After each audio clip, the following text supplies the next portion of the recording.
Thankfully, it's our last one by Zoom, but it's also not the first thing we've done by Zoom. You know, when we as the association started to see the activities close down, as we started to see our classes have to be canceled, our shop being closed, our special interest groups not meeting, our toy group not getting together, even the fact that we canceled a general meeting and the Design and Wood show was postponed till next year, we knew we had a purpose, which was to foster community in our woodworking community. And the question we asked ourselves was, how in the world could we do that if we couldn't get together? You know, how is it that we will be doing things with one another if we couldn't be physically in the same place? Well, we started to experiment around with that, and Zoom came on the radar pretty early on, a suggestion from Dallas. And we started to experiment with that. And we started to do things like bring programs which had been offline, online, so that we could be together online. And as I switch over to a presentation here in just a second, I want to just tell you a brief story about what we've been up to, and then we'll continue on with a little bit of association business. And then before 7:30, we'll get started with our featured speaker, George Vondriska. Okay? All right. Now, the slides you're about to see will look a little busy. Don't worry about the busyness.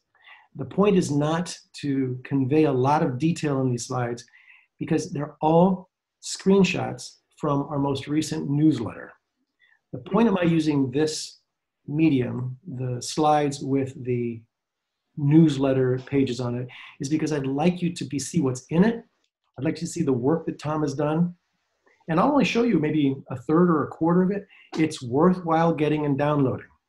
So let's go ahead and let me share my screen with you. So the general meeting, which was featuring George Vondriska, as I said, when we were trying to figure out exactly how to bring people together when we weren't going to be physically able to do that, the board got together and started to do things to bring offline programs online. And in the beginning, it was a little bit of a struggle. We didn't quite know how to do it. We didn't know how to do it practically speaking, like how do you start these things? How do you run these things? We didn't know what the topics would be, but this particular slide shows you that a lot of things have taken off and are actually happening on a regular basis. For instance, I mentioned Doug Glesner has this Fast Start Fundamentals every Wednesday at 7 p.m. The holiday gift build, which we used to do in the shop on Fridays, is now done as a meeting via Zoom every Friday morning. Paul Duffield has stepped forward and has taken on this mantle of leading the hand tools initiative. He's like clockwork. Every first and third Saturday at 10 a.m., we've got a new session from him. And so we started off slow, but it started to get regularized. And on certain topics, we're meeting on a regular basis. Here are just a few examples of what we do. This one right here, this is Paul Duffield doing one of his first, one or two of his hand tools special interest group. Over here, Mike McElney talked about the various reach out efforts that had taken place in the SDFWA over the course of years. So things that he's been doing recently with fire stations and with police stations and animal care facilities, going all the way back to the early 2000s, where this project happened up at Camp Pendleton. They were building a playground, and Ed Glasney and Bob Stevenson and Dale were all a part of that, and they participated. One last one from here. This is a special session that Gary did, sharing with us how he went about making his wooden putter heads. Not only the laminating of wood and what wood he used, the lead he poured into it, and how he got the amazing finish that he has. These are the kinds of things that we were finding that we were able to bring forward and then put in the form of an online meeting. So we were getting together, not physically, but getting together through video. And one of the outgrowths of this is that while we started this 10 weeks ago with 4 special interest groups have been the thing that seems to have rallied the most. I mentioned Paul and his hand tools. We have Alan who has become the head of the Laser SIG, and he's had a couple of meetings and also spent some time teaching us software.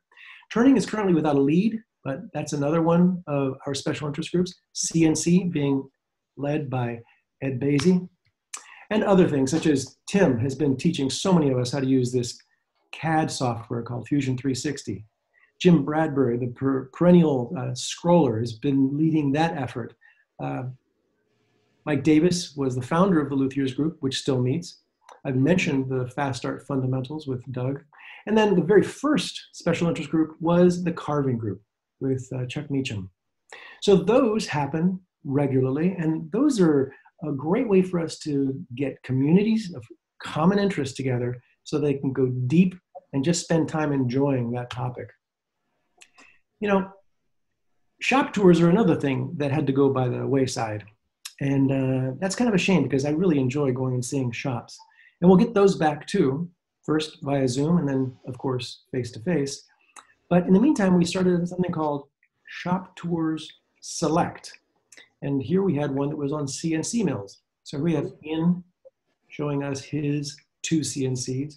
And this one over here is Lou Zima's CNC, a 5-axis, 2 foot by 5 feet with a spindle over here. Wow. Another one was lasers. We went and toured 3 different houses and saw several lasers. This one is Mark Stuke's laser. And again, when you do these things, he's sitting there with his phone, he's showing us everything, he's taking questions, he's giving us answers. It's a very interactive way of doing these things. And frankly, it's actually even closer than you might have been if you were physically there because of the video that we could do. You might be able to tell from the belly here that this is Jim Strawn. And this was our last shop tour select.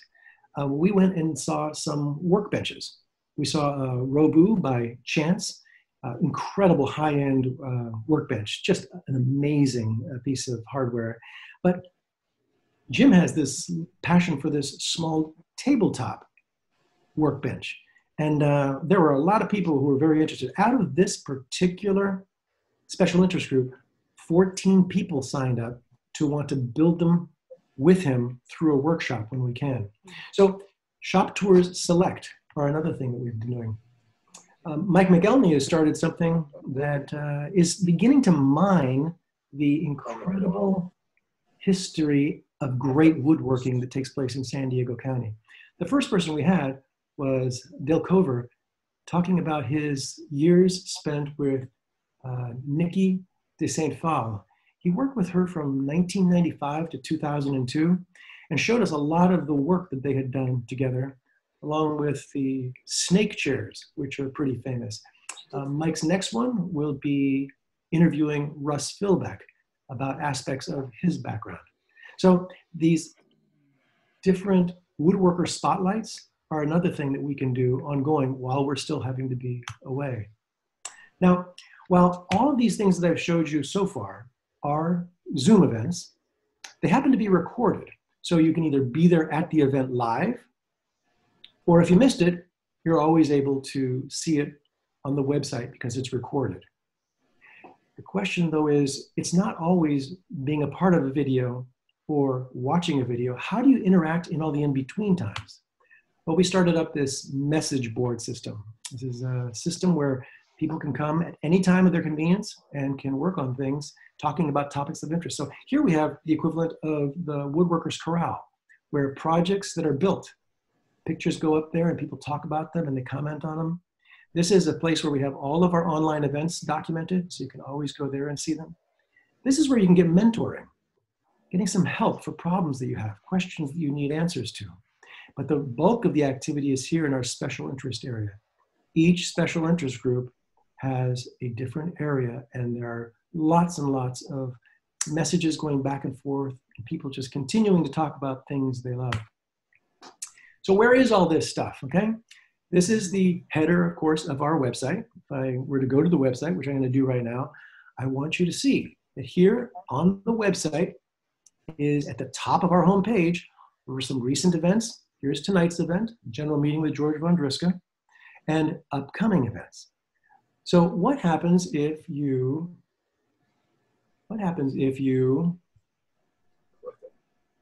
oops, daisy. So what happens if you missed one? right at the bottom of the list there, you can see the recap of previous videos, okay?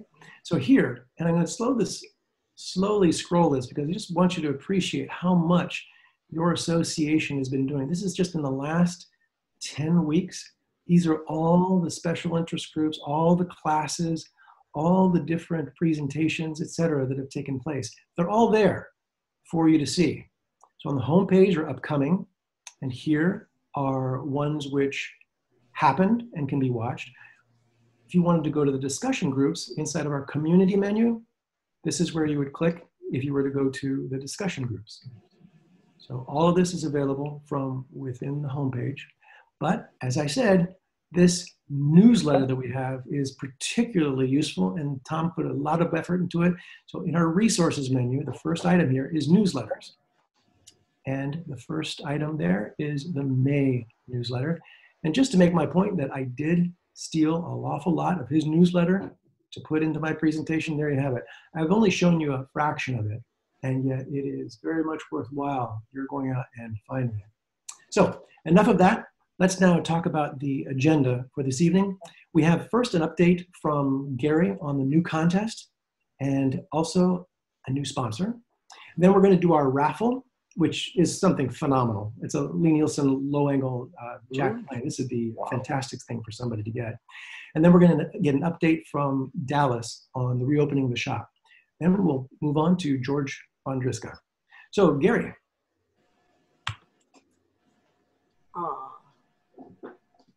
Oh, where did you go to, Gary? You're still muted, Gary, so. Yeah, he's still muted. While he's still muted, I'll just tell you how much I loved his choice of images for this slide. Okay, there we go. I'll bet you can hear me now. Yes, we can. Okay, well, good evening, everybody, and let me extend my welcome to our first ever Zoom general meeting. 40 years we've been at this, and this is the first time we've done this via Zoom, and I've been looking forward to it. I think it's going to be a great evening, and we very much appreciate all of you taking the time to join us. And as Travis mentioned, I have the opportunity to cover a couple of very positive subjects this evening. I'll do it quickly, but I think you'll find them to be of interest. And the first is contests. I put this image in an update that I sent out to all of our shop members a while back, and I got far more email on the image than I did any of the subject matter.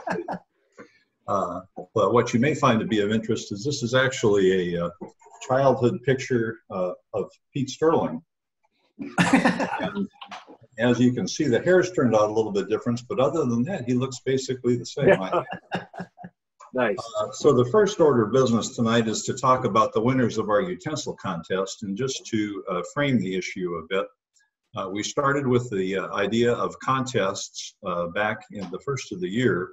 And we started with our cutting board contest and ran it in January and February. And as those of you will recall, at the February general meeting, we had over 30 beautiful entries of different types of cutting boards, some just out of this world in terms of creativity and skill.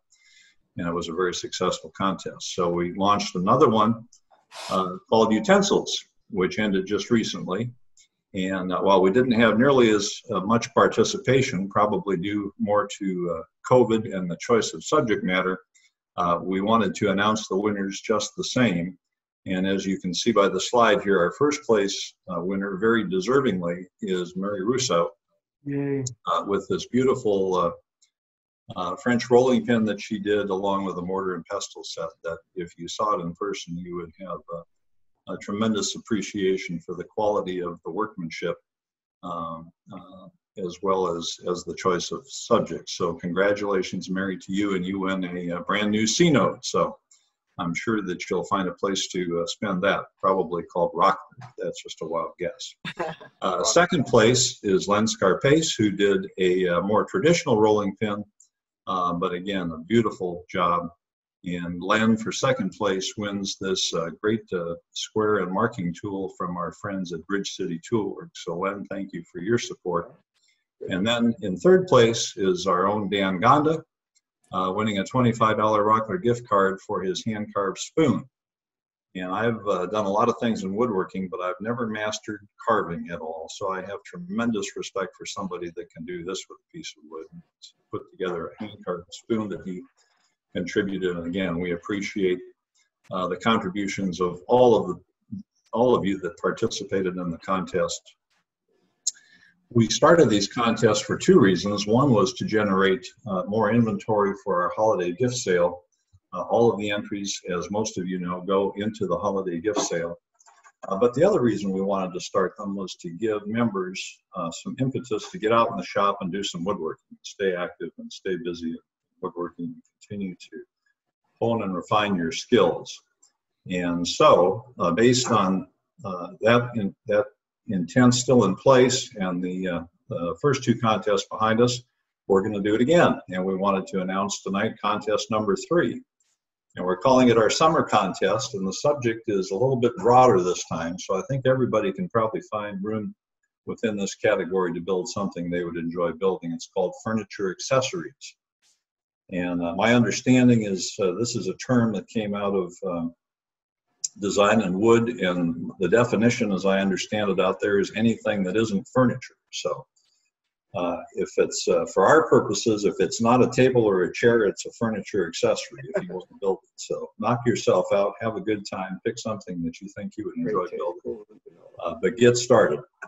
And we're going to conclude it at the end of July. We'll announce the winners at our next general meeting, which is July 29th. So we'll probably close off. You'll need to have your entry into the shop that last weekend prior to that general meeting, and we'll put out more information on that. But we'll continue to offer prizes, and again, all of the entries will go into the holiday gift sale. But again, the purpose is to get you out in the shop building things, to support the association and our #1 fundraiser, and have some fun doing it. The other thing I wanted to mention is we've got a number of relatively new woodworkers with us tonight, because I recognize a lot of the names on the list off of from our introduction to woodworking classes that we've held. So I want all of you to know that we want you involved, and I'm sure part of your thought process is, well, how can I compete against these guys that have been doing this all their lives? And so what I'd like to suggest is that if we get enough of you entering, we'll create a newbies category and give you a separate category to compete in all to your own, so on a more level playing field. But again, have some fun with this.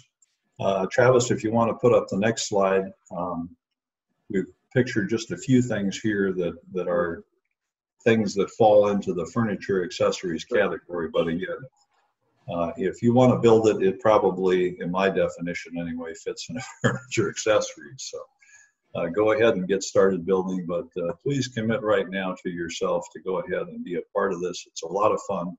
It helps the association. It gets you out into the shop. We just hope you'll get behind it and make it the huge success that our last one was. If you got any questions on that, feel free to contact me, but let's have some fun with it, and let's have a great turnout in our July meeting and all kinds of things to show off to everybody. Subject number 2 that I wanted to cover is the fact that one of the responsibilities that your board of directors takes most seriously is building the value of your SDFWA membership. And Travis showed you some classic examples earlier of things that he has done himself and led the rest of us into doing that add value to your membership, be it things like the Zoom network, the SIG groups, and so on and so forth. But one of the things that's always been seen as an important part of the SDFWA membership is sponsor discounts, where you can go into places of business that offer woodworking supplies or materials or machinery and get discounts simply by being an SDFWA member. And I've always thought that given our status as the largest guild in the country, that we ought to really be able to leverage that with local, with regional, and even national retailers and suppliers and manufacturers to continue to enter into partnerships that are good for them and good for us, specifically for you, our membership, by getting a hold of their products earlier or at a reduced price or whatever. And while I've not had as much time as I'd like to pursue this, I do take a stab at it once in a while, and every once in a while it yields fruit. And as you'll recall, we've added Bridge City Tool Works and some others. And tonight we're pleased to announce that we have a new sponsor, and that's Saroyan Hardwoods. Saroyan Hardwoods is a relatively large organization. They have a number of locations in this part of the country, but they also have one in San Diego County. It is in North County. It's in San Marcos. So for somebody like me living in La Mesa, I'm probably not going to spend a lot of time there, but I have seen it as I've driven by. It's right off of 78 up there in San Marcos. But the sign they have hanging there kind of implies that they're a hardwood floor supplier, which they are. But as it turns out, they're also a bona fide hardwood supplier and lumberyard. And Dallas, as I was discussing this with him, was sharing with me that he does quite a bit of business with them and is very impressed with them. He says they're very friendly, very customer service oriented. And they are very excited about having the opportunity to be one of our sponsors. And they are now offering a 10% discount for all of our members. So all you have to do is go in there, tell them you're with SDFWA, and enjoy a new discount. And please let them know we appreciate their support. And in turn, it's just one more benefit for our SDFWA members. So that's it for me. Thank you for your attention. And Travis, somebody mentioned something about a raffle. A raffle it is, yes. Ooh, look at that. This is one of those days when I wish that I wasn't disqualified from participating. Lee Nielsen, number 62, low angle jack plane, which I didn't properly appreciate until, again, Paul Duffield had a special interest group on hand tools and went into, on various occasions, his passion for Lee Nielsen tools and why. So I have a great appreciation for what this is. And using what Mike Lewis calls a Croatian random number generation process, which I have no idea what he means by it. He came up with the winner. So he had a random number and he looked at the list of people who were in the chat area, the participants, and was able to go down and find the winner. So the winner of this particular thing is Jack Hines. So congratulations, Jack. You are the winner of something really special. It's just really great. And thanks to Jim Strawn, who is just always behind this and making these things available. He really drives this thing home every single time. All right, so now we'd like to move on to a little update from Dallas. And Mike, if you would shift the spotlight to him. Working on it. It doesn't look like Dallas. No, it's looking a lot like Pete Sterling. But there's about 1 million people here. Give me a second, guys. I got to find him. Yeah, just so you guys know, we have really put a bit of a burden on Mike. He has to go through a list of, let's see how many people we have here. We have 162 people, and he found Dallas. Very good then. Okay, take it away, Dallas. You're muted. Unmute him. Okay. There we go. Yeah. Now, congratulations to the winner of our hand plane. That's my favorite plane. I was using it this afternoon. That's a sweet machine. Those of you who haven't been over to Saroyan, I certainly suggest that that's a wonderful sponsor to have. I go over there frequently, and those guys over there are wonderful to work with. They always give you good prices, but now with the association discount, that's a nice benefit, guys. So I urge you to stop in and visit with those folks. Make sure they know you're from the association. You'll find it to be a worthwhile trip. It's really great to see everybody on the screen.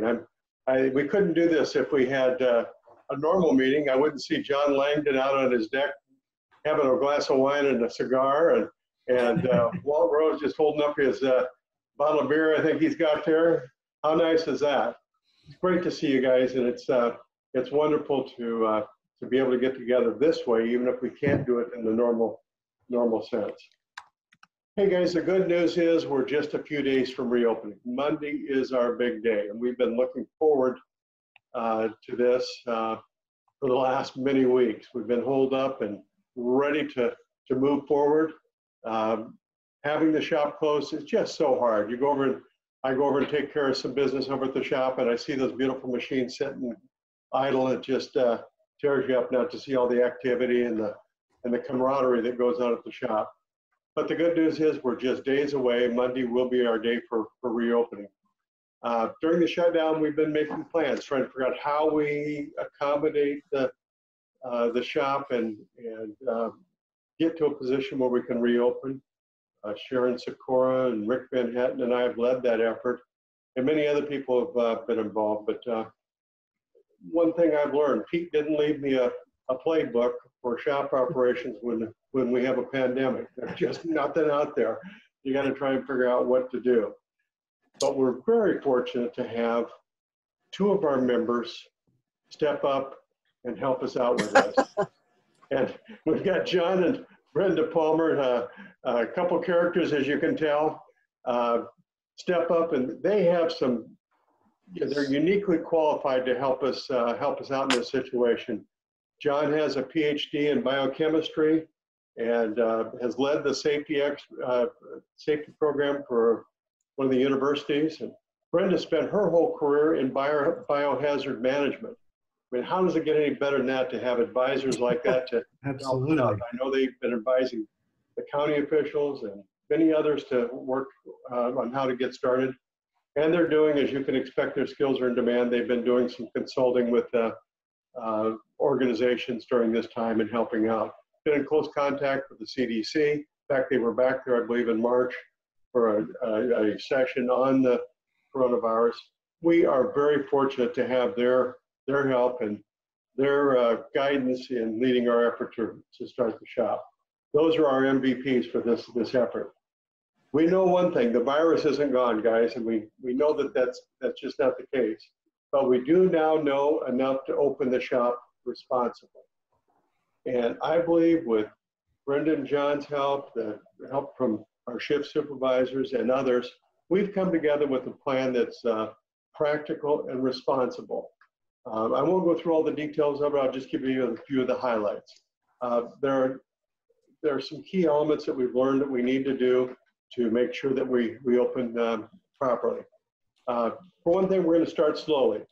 We're going to start by opening up the shop for shop members to use with a reduced number of people in the shop. We'll reduce the load. We're only going to have 3 people in the machine room at one time.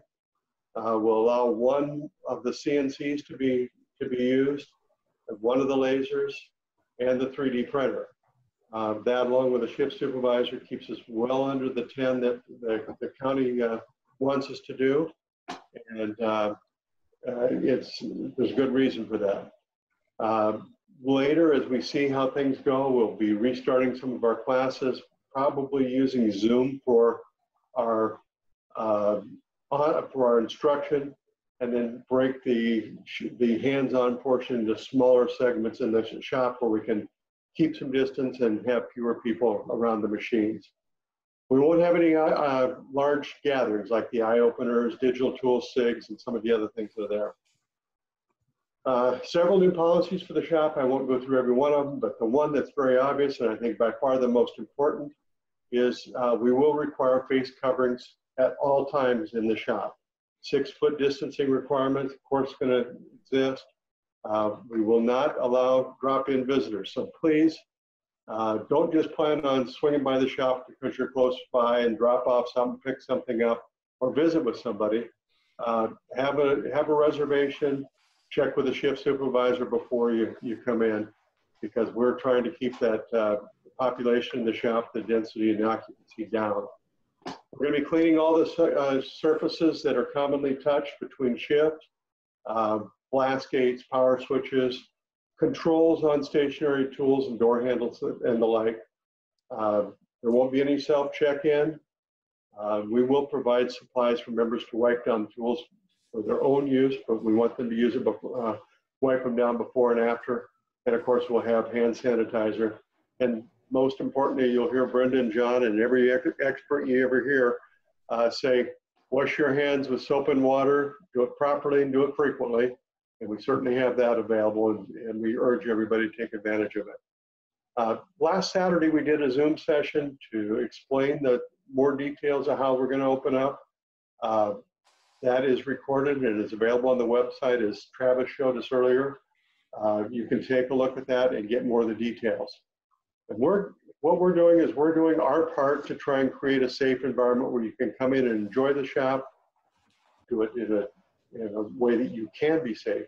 And I'm confident that our members will continue to work safely and do their part to comply with our revised policies and use good common sense and respect each other to let everybody be safe.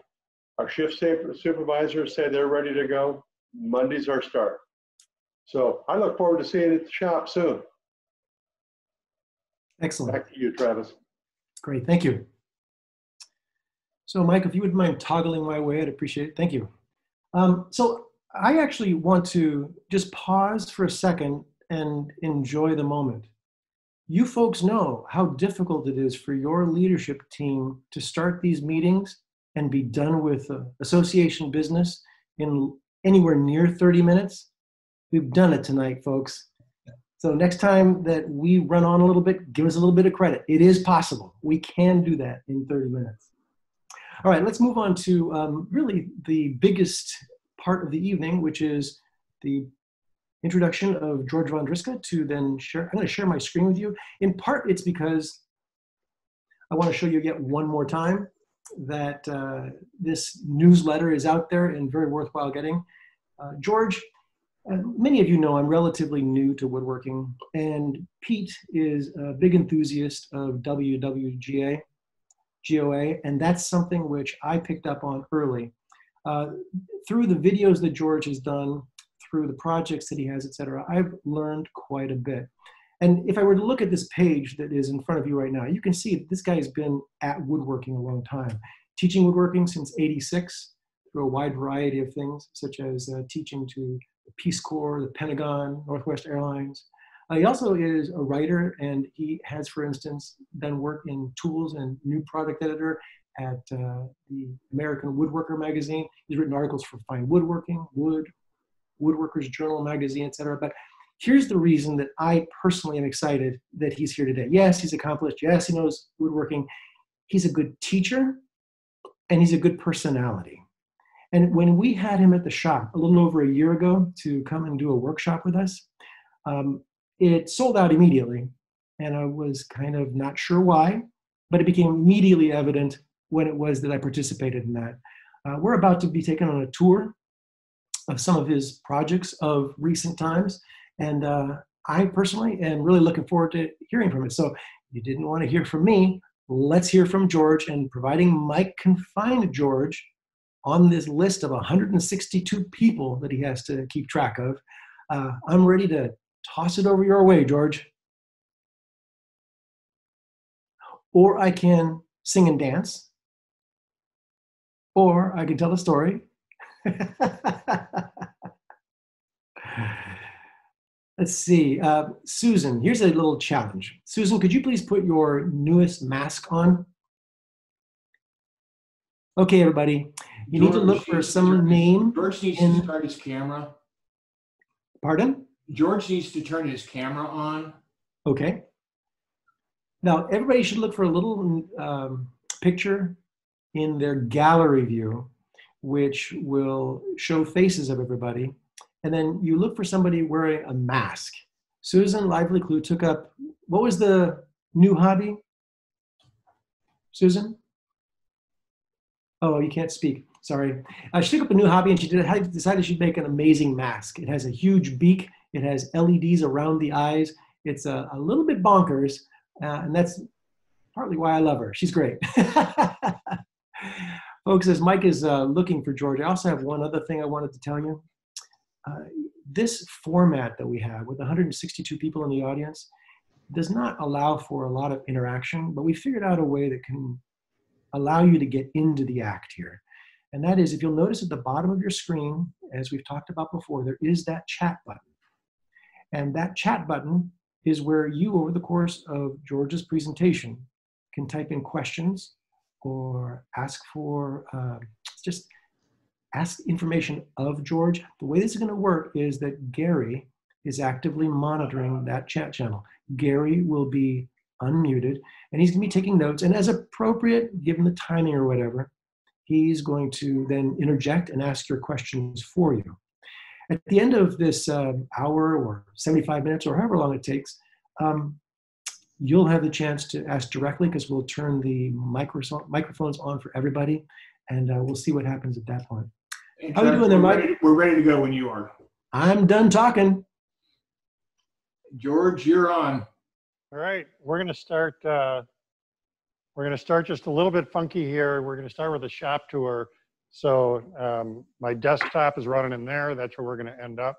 But the folks asked if we could do a shop tour first. So first off, thanks for asking me to do this. I have to say, I am so impressed with how organized you people are. The test run that we did the other day was incredibly organized, and your meeting tonight is incredibly organized. It's amazing how well you have knit technology into keeping what you want to do moving forward. I am going to start with sharing my screen. Oh no, if I can figure that out. It was working a second ago. You might have to help me, Mike. I'm working. Hang on a second. There we go. There you go. Yeah, you should be allowed to do it.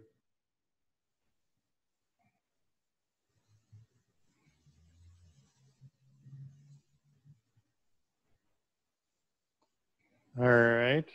I have a blank window. That one I can't help you with. Yeah, it's funny. It says select a window or application you want to share, but there's nothing in it. The application you want to share turned on? Well, it's just my desktop, yeah. All I was looking to do there was show you the outside of the building, so you'd have some context as we look at the inside of the building. But I can skip that. George, I need to interject something real quickly. Mike, Gary is currently muted. If you could please unmute him. I thought I did, but okay. I think he did. I think I'm okay now. Okay. Great, thank you. Sorry, George, go ahead. I hit the share screen. There we go.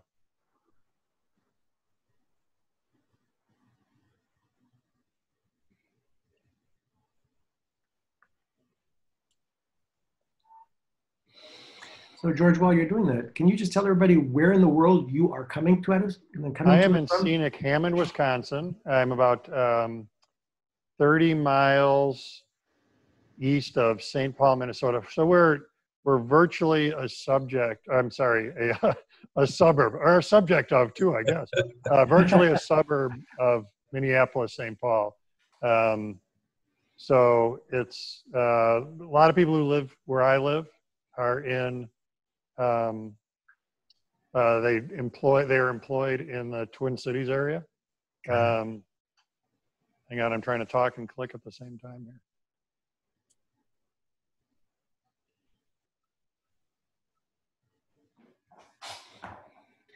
If you're unable to show us the outside, I'm sure it's fine. Yeah, it's being just a little recalcitrant with me. All right, we'll just jump in here so I'm not wasting a bunch of time. Here's the deal. I am a very lucky individual. I'm in a, total is a 3,400 square foot shop. So outside the red door behind me, there's a 2-car garage. And that is unheated, which in this part of the country is a big deal because we get air temperatures about 25 below in January and February. So I work on cars in there when I'm fixing a vehicle. But primarily I'm storing my material in that building. So sheet goods, solid lumber, and then because of the whole nature of acclimating lumber to your environment, if we come this way just a little bit, that door where it says man cave over the door, that's a room. You can just barely see where the ladder is there. There's a lumber rack on that wall. So material comes into that room initially. And I try to get a workflow thing going here so that from my unheated, uncooled garage, I can bring material in there. And then from there, it starts to come into the shop to get processed. There are also a lot of storage shelves in there that glue and extra finish and that kind of stuff are on. One of the things to keep in mind is that in the world of woodworking, people talk about work triangles a lot. And I've taught this topic a lot. But I'm kind of talking the talk and not walking the walk because my shop is very much set up in light of the fact that we shoot so much video in here. So the way it's set up for being efficient for 2 cameras, a bunch of lights, 2 camera people, and a director, and myself, is not necessarily the way I would do it in my own work triangle. So if you're watching videos, this is the part of the shop you've most likely seen the most. Part of that reason is because the ceiling on this side is 12 foot. So it's very easy for the shooters to manipulate lights on this side of the shop. And there's another whole chunk this way that I'm going to spin you around. I'm trying to not roll the camera. I'm trying to give you the shop tour from a central location so I don't make you car sick. Ooh. So as you see stuff, like people will give me some heat about the number of clamps I own. But keep in mind that I do hands-on classes in here. So a lot like your shop, this is set up to where much of the time I'm in here by myself, but if I do a cabinet making class, there are 10 people in here building cabinets. So multiple workbenches, multiple clamps, multiple routers. The far corner of the shop there is my CNC corner. At this time, I own 5 benchtop CNCs. Go, George. What? Is that a problem? No, it's excellent. Okay. Keeping in mind, I do classes. So when I do my all-day CNC class, a number of individuals are in here setting up and using those machines. In the world of electronic gadgetry, one of my newer things, oh, there's my archery target. So fun fact to know and tell, it's 25 yards from my office to that target. So right before you came, I was shooting with a friend of mine, and the game is who can score in 3 shots, who can score the highest hand. So anyway, that's a little off topic. In the world of gadgetry, my newest device is a Next Wave laser. And boy, I've really been enjoying adding what a laser can do to what I can already do with woodworking in general and with the CNC work. Sweet. And this back corner of the shop is kind of a dead spot. I've got storage shelves back there. I own a cedar strip canoe that is not yet complete, and that's going to get pulled into that corner there in another week or so. And I'm determined to get that done before the water gets hard again this fall. So I want to have it here. It's currently in my garage at my house. I want to get it here where when I have a little bit of time here and there, I can work on it. Supermax double drum sander, Woodmaster 18-inch planer, Laguna 8-inch joiner. Well, and then back behind that large screen TV, I've got 8 lathes back there. Same deal. When I do turning classes, there are 8 students in here turning. And then my primary lathe is at Laguna 1836, which has a bowl on it just asking to get turned. I'm going to spin back around because I'm kind of running out of cord in that direction. No. And then we're pretty much back to where we started, which, like I said earlier, this is the, if you're watching videos or the live streams, typically this is the end of the shop that we're on. Any questions, Gary, shop related we should answer before I go from here to, that's my office right there. I'm going to go sit in there in a sec. Not yet. Mostly oohs and ahs, and Travis is drooling. Other than that, we're ready to go. Thank you, Gary. I'm going to lose this microphone.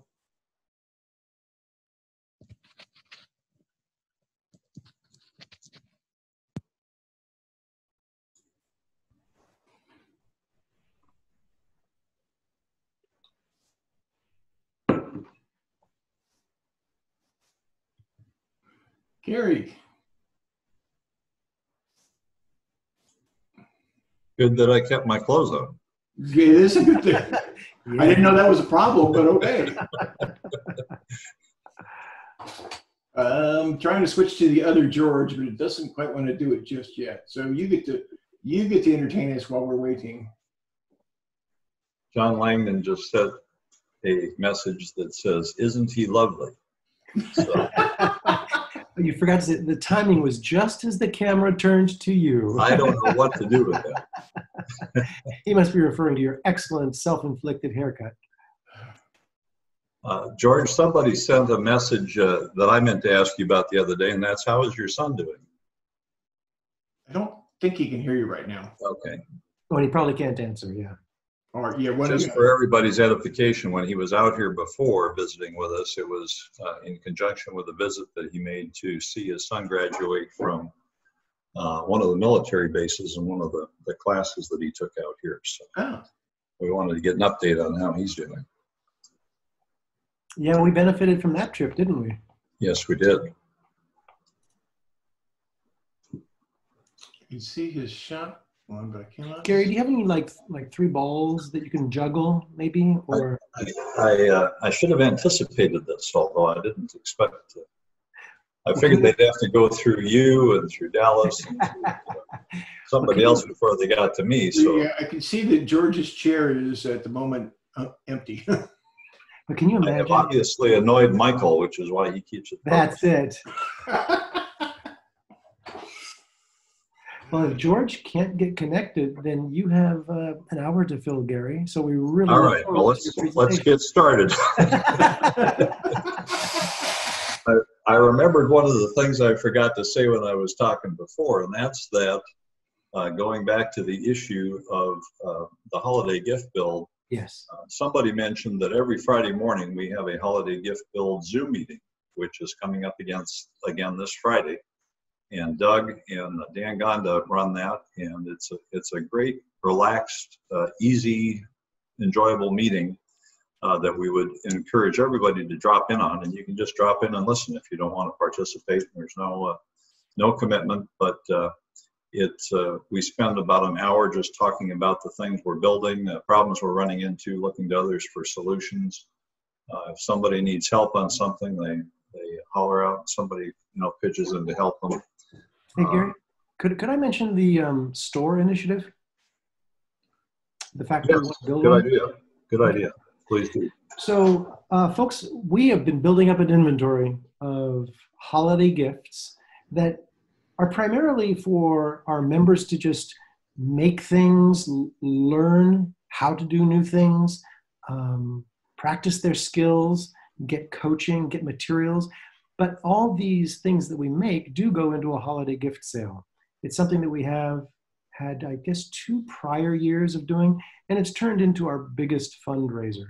I happen to see it primarily as a way for getting people engaged in woodworking, learning new skills, etc.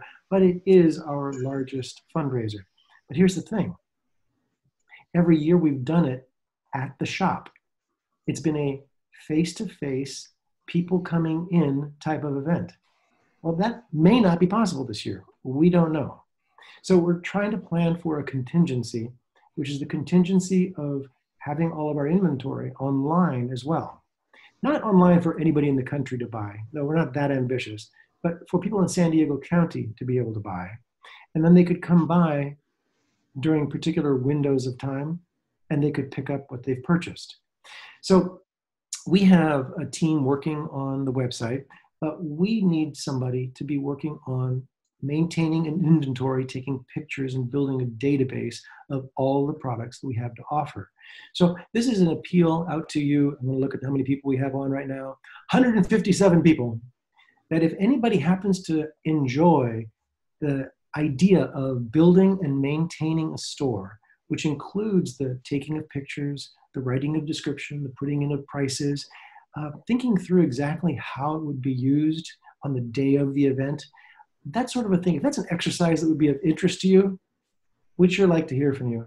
So this is just my casting out an opportunity if somebody wants to join in. Gary suggested that we bring it up on tonight's call, and I would have dropped by the wayside were it not for, what do we call them, Michael? Technical difficulties? Yeah. Well, we had George back in his chair, and then you guys talked him out of it. So Bump us? You're back. Okay, good. All right, good. Nice talking to you, folks. No, he left again. No! Which computer do you want? I don't know why it won't spotlight his. Whatever it is, it's not working. I think he's got beer in the back room. I think he keeps running back there. By the way, we have one of the queries that we have so far in the chat is, when we get back to live meetings, can we have beer from Walt Groves? I wonder if Walt right now has a beer in his hand. Here's the deal, Walt. The answer is yes, but you get to run the meeting.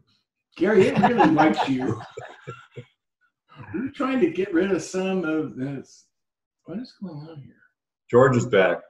We're trying to get him spotlighted, and it doesn't want to spotlight him for some reason. For folks who don't know what that term meant, inside of Zoom, if you want to lock in, now we got it. like we've done now, George is now spotlighted. Great. All right. Welcome back, George. How was your vacation? So I'm back. Now I got to shut the volume off on this other computer. Hang on. And we thought we had him, folks. We thought we had him. Travis, quit scaring him off. I thought I had an okay haircut, but I guess it's not good enough to keep him here. Hang on. Hey, there he is. Okay. I got to turn the volume off on my desktop computer. So I just defaulted everything to the laptop that I started on, which doesn't have quite as comfortable a chair, but that's okay. So without further ado, let's see if I can get this. All right. All right. So the premise here is there are lots and lots and lots of JPEGs here of things I have made. And one of the things I think is there are things to learn about how to do things, and there are also things to learn about how not to do things. And I don't mind sharing my learning opportunities with anyone. So I'm just going to jump in here. And if you have questions as we go, get them in the comments, and then Gary will get them to me. Everything is categorized. We're going to start with some bowls I have done. This is Indian rosewood. It does not grow in Wisconsin. This was actually brought to me from Florida. If you ever get the opportunity to work with Indian rosewood, I would jump on it. George, I think you intended for these to be large, correct? We're still seeing the array of pictures that were in your Windows Explorer. So I think you need to share screen and then choose whatever you've got. Good. Okay. Indian rosewood, very close grain, beautiful wood to work with, lovely contrast between the sapwood and the heartwood. This was just a real joy to turn. Sorry, George. We still see the Windows Explorer. We don't see the. You need to double click it, George. It's full screen on my laptop, so I'm not sure what else to. You may have you're sharing the stop sharing for a minute, or stop sharing. Yeah, you're sharing the wrong thing is what's going on. Okay. Just so you know, George, it doesn't bounce the way you see it. You actually have to choose the app that it's going to share. And so if you unshare and then choose your photo viewer, then we'll be able to see. Yep. So can you now see my screen of JPEGs? Yes. And what would you like me to do to isolate double this? click right where you are. That should make it get big.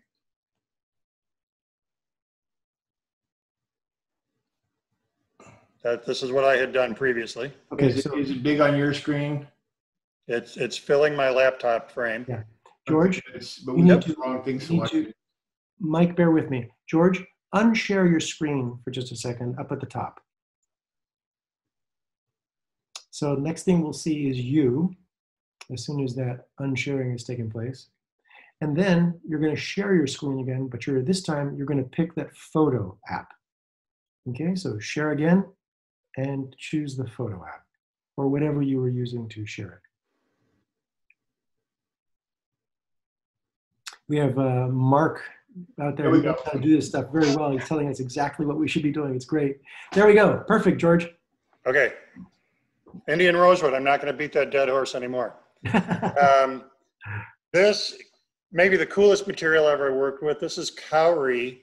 And believe it or not, that piece of wood is 50,000 years old. Kauri is a tree that grows to about 2,000 years old, primarily in New Zealand. And when they keel over, a lot of these trees fell into a peat bog, which is a completely anaerobic environment. So although they fell into the bog 50,000 years ago, they're pulling them up today and the wood is perfectly intact. So there was a company in northern Wisconsin that was bringing the stuff in. I paid a mere $100 a board foot for this bowl blank. Prices on the material range from $50 to $300. It's the least spectacular piece of wood I've ever turned in my life. But there are that was just the luck of the draw with this particular piece. There are other pieces of kauri that have beautiful grain. They call it whitefish, little white dots in the wood. This particular piece was just had no drama to it at all. Not this chunk, but other chunks of kauri have been carbon dated. So it really is 50,000 years old. But, you know, you could never get $300 for this bowl just because it's 50,000 years old. But it turned like mahogany. It was very easy to handle. And it's got a lot of gee whiz factor, but it's incredibly expensive material. The people I bought it from were building a table for Campbell's soup heiress. One large slab, 7 feet wide, 40 feet long, one piece of wood. When it was going to get installed, it was going to get craned through a high-rise window in order to get installed into the conference room. This chunk, what's cool about it is that when I pick up green wood from a compost pile, wet wood, I wrap it in shrink wrap until I can get to it. This is a piece of maple that did not have this spalting in it when I wrapped it. It was just pure white. And then it sat in that stretch film for about 2 years before I actually got to it and turned the bowl. And that's what introduced the spalting to it. So it's pretty cool. I didn't realize I was cooking fungus, but it turned out that I was. So it was a really nice byproduct of, I wrap it in stretch film to keep it green because I turn all my bowls green. And that just happened to be a nice byproduct. This is resin and brass shaving. So I did a project where I turned brass on my wood lathe, which you can do with a wood lathe and conventional high-speed steel tools. And I saved all the shavings, and then I cast it into a mold and put a little green pigment in the resin, and this was the result. So it's a lidded box. That's the lid right on top there that pops open. Mesquite, which I incorrectly called mesquite for a long time until a friend of mine from Texas corrected me. Another beautiful wood to work with, beautiful wood to turn. Hard on chisels. Mesquite naturally has silica in it, which is hard on cutting tools, but well worth it. It turned into a nice hollow form. The contrast between sapwood and heartwood was beautiful. I gave this to a friend of mine who's got the Google form of an Alexa, and she ended up putting that over the hole, and that's not what I turned it for, but it became a sound amplifier for a Google device, which I guess just by dumb luck worked very effectively to make that thing play louder. This is my bullet bowl. So from the previous slide, you knew I could turn brass. From other work I've done, I knew I could turn resin. So I figured if I put empty casings into resin, why wouldn't that work? I don't know. So it took about 11 billion casings to fill a 8-inch form. I gave this to a friend of mine who's a very avid shooter. I will probably never do it again. It was crazy labor intensive. The turning process was really slow. In this shot, it's not fully polished yet. So the white stuff you can see around the perimeter there went away before this was all done. But it's got a real neat look to it. I like the way you can still see them full on the outside and transversed on the inside. But definitely a labor of love. Not a commercially viable thing by any means. Hey, George, isn't this a video that's on your site currently, how you went about making that? It's on my Instagram page. It's on the Vondriska Works Instagram. It is not on WWGOA. Okay. This is one of the weirder things I've ever done. The scale of this is it's 12 inches at the large diameter, obviously to nothing at the tip, and 24 inches long. A friend of mine's got a business where he invented a log splitter, important in this part of the country where we heat with wood, a log splitter that runs on a skid steer. And the way it splits wood is a threaded cone. When it's spinning under hydraulics, goes into the log, it forces the log to split. So I turned the foundry casting for his cone. So you've heard about paper joints probably in woodworking. There's a paper joint in the center of this thing so that once I got it off the lathe, it could be split in two and then become two halves for his foundry casting. This cut, the cut from the headstock end in, is so deep I had to make a tool to do that. If you look down the lay there, my steady rest was jury rigged. I don't even remember where I got those wheels anymore, but that was made on the fly in my shop once I could no longer be connected to the tailstock. So it was, I'm probably lucky I didn't kill myself. Yeah. Headstock end in, I was reaching in, oh, I don't know, 16 or 18 inches to hollow this thing. But it was a very interesting project, and he still got the form today. Hey, George, what's that outside the window? That's white stuff that appears here in about August and leaves in June. Weird. Yeah, it's a strange phenomenon. This bowl, George, heirloom wood. George, before Yes. you leave that one, I think a couple people had a question about, so that actually became the mold for this piece that he was going to cast? Correct. So it went to get it to have threads, those got applied. You basically stick tape to the outside of it. That's a half round. And that's what created the thread pattern. And then, yeah, it got split down the center. It went to a foundry. And then they use those two halves to create a hole. And then they cast the cones. Thank you. I'm big on heirloom wood. This is an example of that. So I would call heirloom wood, there's a tree in your backyard, your kids climbed in, you built a tree house in, whatever it is. In this case, this is a piece of spalted birch. A friend of mine's got a lake cabin that's been in their family since 1925. Will probably get sold this year. So when I went there looking for a chunk I could make a bowl out of, this was the only piece that was remotely close to viable, but it was so rotten you could about pick parts off of it and it would just crumble. So I roughed it to round, and then I brushed on a lot of penetrating epoxy, and that solidified the grain. But then it had spots where it was just plain rotted through here at the pit. So I then filled those with casting epoxy, and I turned the whole thing.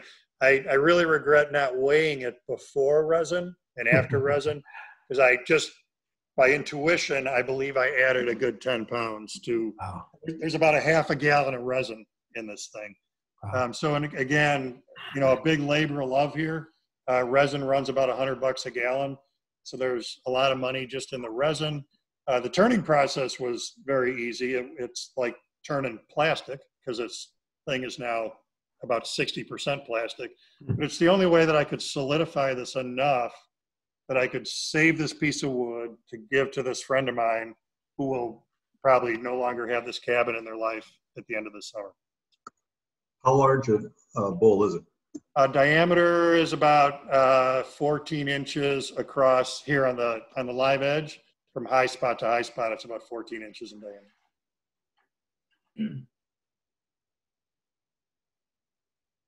Couple of cremation casks. This was a weird one. A Shriner and his wife. So they wanted the cremation cask to look like a Shriner fez.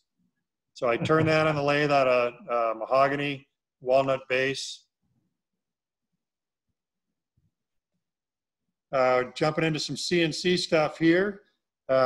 Big deal here was just the concept of veneering bird's eye maple veneer over a solid walnut board, and then doing the CNC work in order to develop that contrast. Eagle Scout candle ceremony platform. The eagle haven't been done. That eagle comes with VCarve software.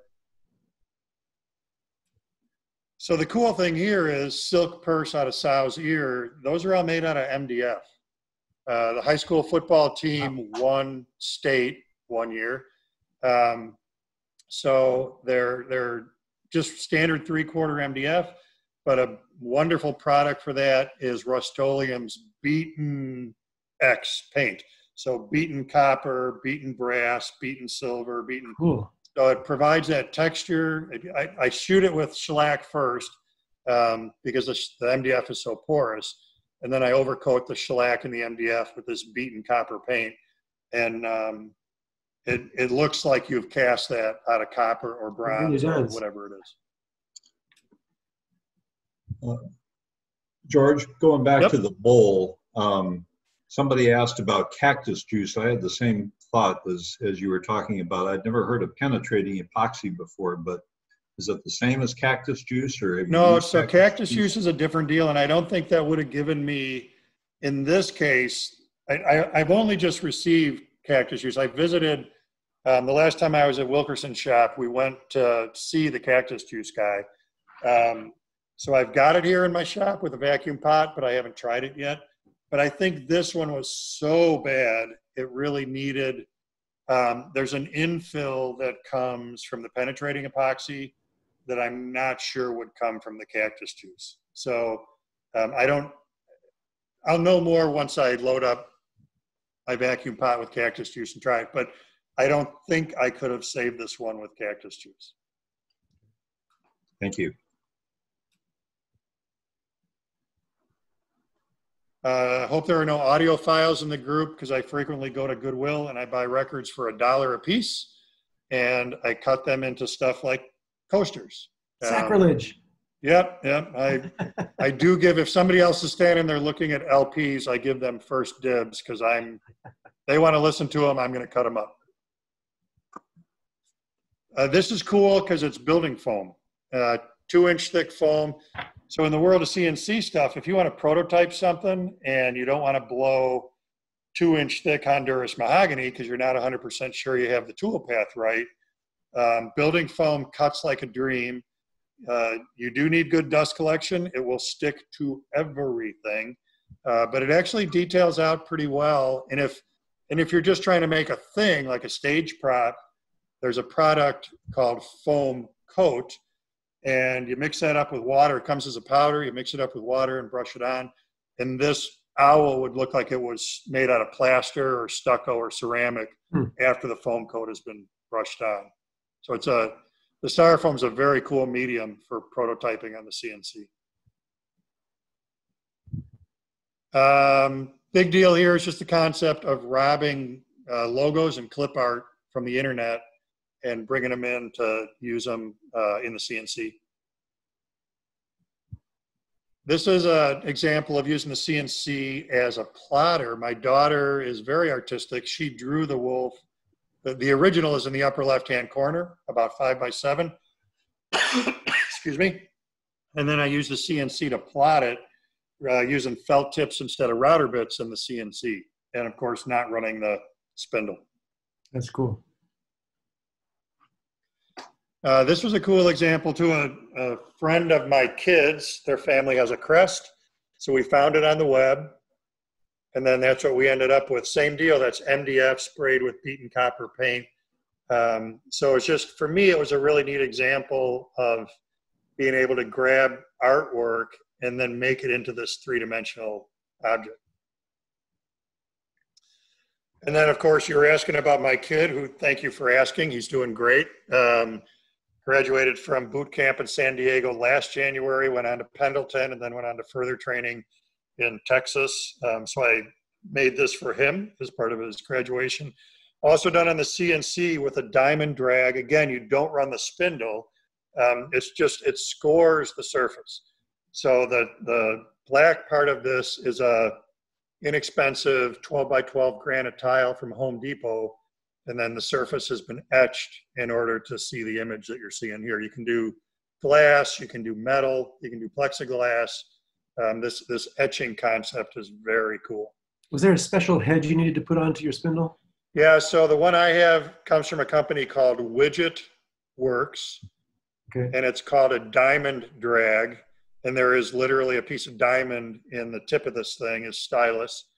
And you're dragging that diamond back and forth across the surface. And interestingly, they make 2 different ones. The one I'm using is for engraving, like we're seeing here. The other one will actually cut glass. And I've not tried it, but the company has told me people who do stained glass will use that to produce their stained glass shapes. Wow, cool. So that conceptually makes a lot of sense to me, that sure. I can't draw worth a darn, and I sure can't use a glass cutter freehand worth a darn. But I could create shapes in the CNC.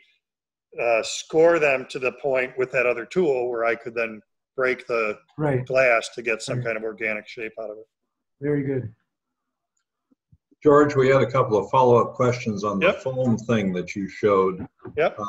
Exactly what is that? I heard you say building foam, I thought. Is it foamular? Somebody's asking. Well, it's Dow Corning's building styrofoam, 2-inch thick styrofoam. So in home centers here, you can buy white styrofoam, which is just beads. You know, you look at it and the beads start to fall off. Right. And then in blue and in pink, that's a much higher density foam. Now, if we keep going with that concept, there's sign makers foam, which is very dense, but also very, very, very expensive. If you need that, it's great. But for what we're talking about here, Home Depots, Lowe's, typically stock up to 2-inch thick 4x8 sheets of that pink styrofoam. Okay, thank you. I made this for my mom. This was an interesting project. My dad was in the Navy, went in at age 17, earned 2 medals, died when I was 6. So the medals were long since lost. So anyway, through the Fed, I researched my dad's service and then produced this plaque on the CNC with his service information. And then I was able to purchase, I was able to find out what medals he was awarded. And then I was able to purchase those online and add them to the plaque here to give to my mom. Cribbage board, great use for using, great excuse for using the CNC, about 250 holes in that baby. And really the key to this is just setting, you know, we all set aside pieces of wood for someday. The piece of wood here is only about 5.5 inches wide and 15 inches long, so not very big. That's a chunk of walnut, a little bit of sapwood in it, a little bit of bark. So there's not much drama to the cribbage board as a project goes, but if you find the right piece of wood, then it's got some drama. Another cremation cask I made, this was, I just said my dad died when I was real young. This George was my substitute dad, and he had actually given me this piece of walnut many, many, many years ago, and I never knew what I was going to do with it. And then when he died and his wife died 10 days later, his family asked me to make 4 cremation casks, 1 to bury and then 1 for each kid. So here I still had this piece of walnut, probably 25 years later, I still had this piece of walnut that was on, it was from the farm he grew up on as a kid in Iowa. So in the end, it was very fitting that it became a cremation cask. The wood around the bottom is basswood that George had also given me. He tried his hardest. He was an incredible carver, and he tried his hardest to get me to carve, and it is just not in my hands. So he had given me a piece of basswood to carve, which I never used. So that detail around the bottom is basswood. All right, furniture. Cherry, sofa table, little bit of tapering action going on to give it a delicate look. So sofa table, it's about 36 inches tall or so, fairly narrow, 12 or 14 inches wide. The top is undercut with a big chamfer that's done on the table saw, and then the bottoms of the legs are tapered slightly, again, just to lighten up that overall look. And of course, this table today, you can see it a little bit in the bottom shelf. It's probably another 6 shades darker than you can see here, just because of that natural darkening of cherry. Some of the details on it, you can see the chamfer on the top, and that beading bit on the rail, it's just a bead bit. Very simple to use, router table operation, but I love the detail it adds to just break up what would other be a square edge on these rails.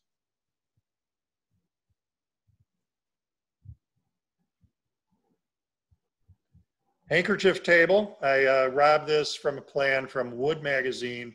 It's got a gate leg in it with a wooden hinge. And this was challenging because if you can envision how the legs and rails come together underneath that top, everything comes together the rails come into the legs at 45 degrees.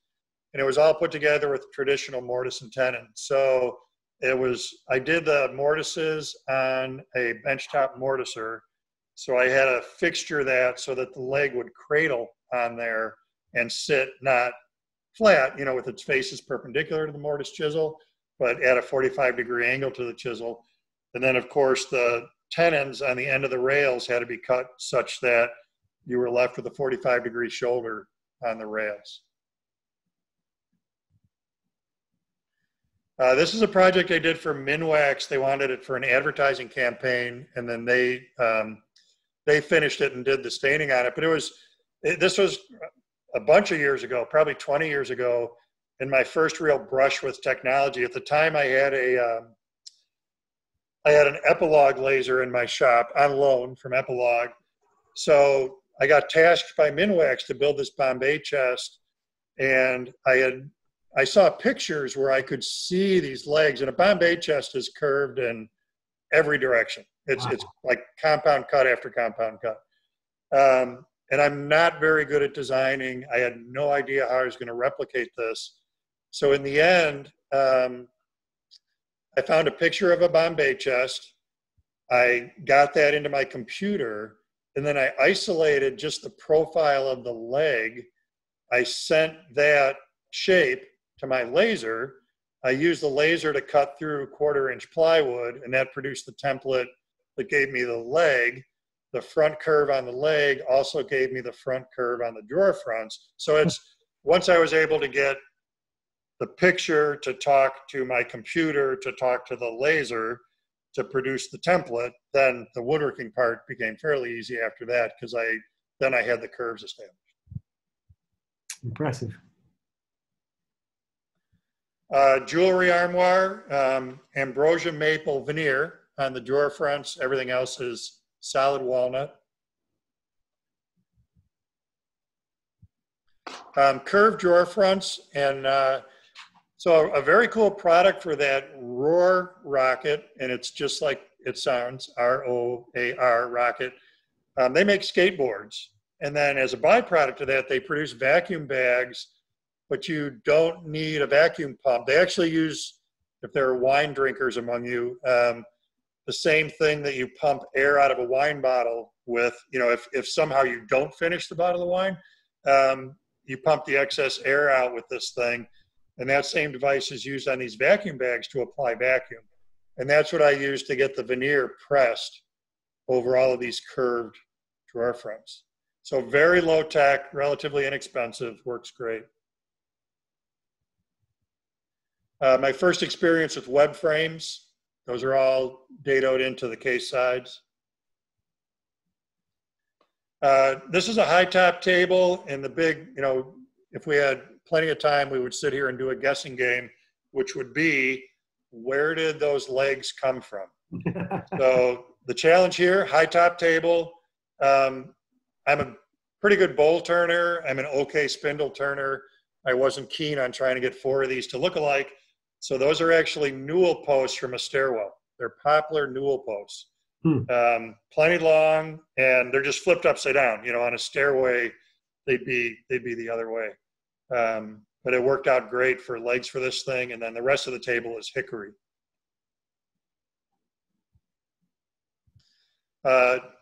Kitchen table, scale of this is 36 wide, 72 long. A real cool feature, I added these drawer fronts, or drawers, to each end. It just looks to me like so much wasted space under that tabletop. And if you look uber closely here, there's a grain match across here. So this was a project I did for a video, and one of the bullseyes of this process was cutting this drawer front from this rail. So when you put everything back together, you have continuous grain across the end rails. And you can see it a little bit more in that, this is the same table in hickory, this is in my house. And you can see the grain flow a little better across there. Yeah. Can you give us the abridged version of how you made that cut? Yeah, you start with the rail too wide, and you're only working with your 2 end rails at this point. And then let's say here at the top, if the distance from the top of the drawer to the end of the rail is 3/8 of an inch, you take this rail to the table saw, you do a 3/8 rip. Then your next rip is with that freshly cut edge against the fence. Your next rip is the width of your drawer front, and then you save the off-fall. Now you've got this piece that came out of the center. From that, you cut your drawer front and carefully set that aside. And then you glue everything else back together. So now you're gluing back together a piece with a rectangle taken out of the middle. And at this point, that rail is still oversized because your off-fall from cut number 2 is still just some random piece. So now you've got 4 rails that are all oversized. You cut them all to the same size, and then you just, it's an inset drawer front, obviously, so 3/32 per side. You get your drawer front to fit into the opening that you left behind. That only took 50 minutes on video for what I just spent 45 seconds explaining. You did a good job of explaining it, though. It's worse picturing in your head than it really is. The process is pretty simple. What we can't see are the seams, right?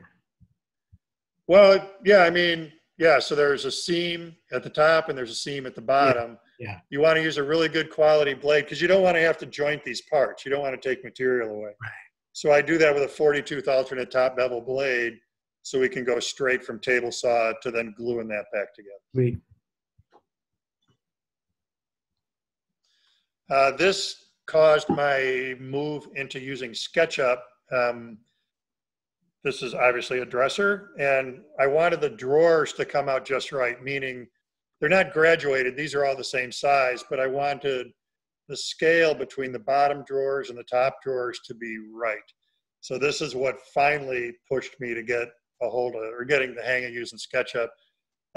So I redrew this a number of times where previously, everything I've built up to this point, I really literally just walk in the shop and start cutting wood and seeing how it goes. So what year is this, George? What year is this you started to get into SketchUp? About 3 years ago. Okay. I did a bunch of renditions of this before I finally started cutting wood.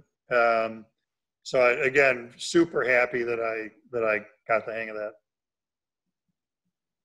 Some of the details, shop made molding. It's just 2 cuts on the table saw.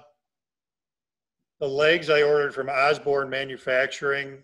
This particular leg they had in a huge variety of species, and it was really just right for what I was looking for the bottom of the dresser. This was a lot of fun. I was active with Scouts all through my childhood. I feel I owe Boy Scouts a big debt. When my kid was old enough to go in, George the Marine is also an Eagle Scout, as am I. So eventually the troop needed new patrol boxes because the old ones were an accident waiting to happen. So it was interesting to engineer. This is a complete redesign on what they had, and trying to get it figured out where all of the gear for 6 or 8 Scouts is going to fit into this when it's closed. So this is the patrol box in its closed position, some CNC work to identify what patrol this belongs to. And then the base, you can see here, captures on the top.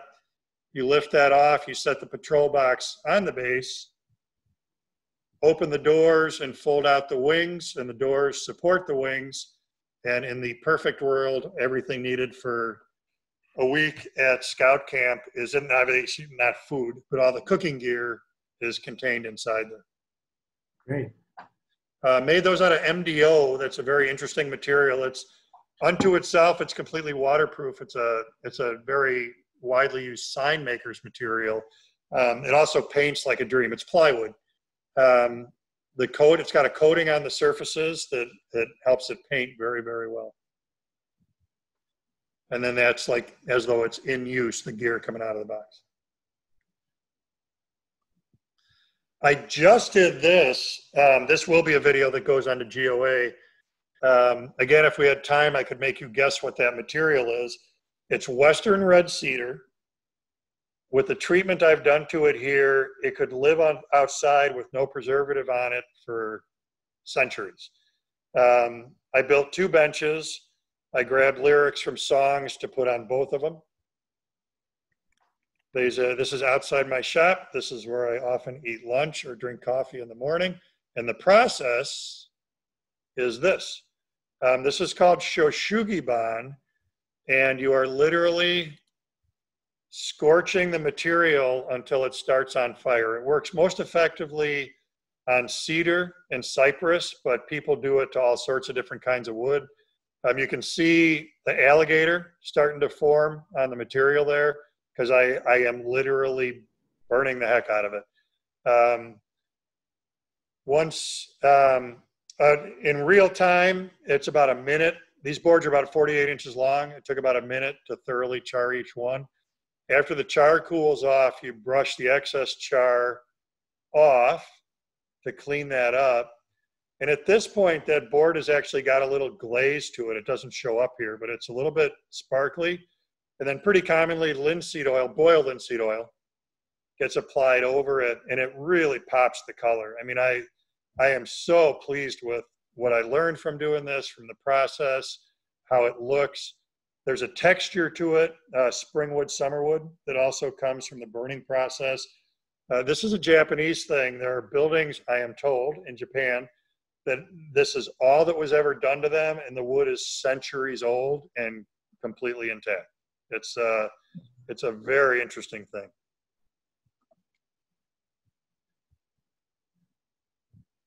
This is a fun little thing. The big thing here is there's a rare earth magnet embedded in the wood, not on the face here, but counterbored in from the back.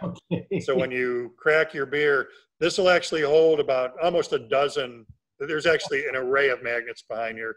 That'll hold about a dozen bottle caps before it won't grab them anymore. Flag case for my substitute dad, George. A lot of CNC work here, plus just the angles that are involved in making a flag case. He was in the Army in his youth, so that's the Army medallion is CNC'd into one leg of the case. The inlay is just a Rockler product. That's the inlay banding that they sell. Again, a very simple project, walnut burl veneer over a cherry backer to make a clock. Great Christmas gifts. You know, if you're looking for something to produce that, I don't know, for kind of tertiary people that you know, you want to give them something cool, but you don't want to spend your lifetime making it. You can kick these out pretty fast, and they're really pretty.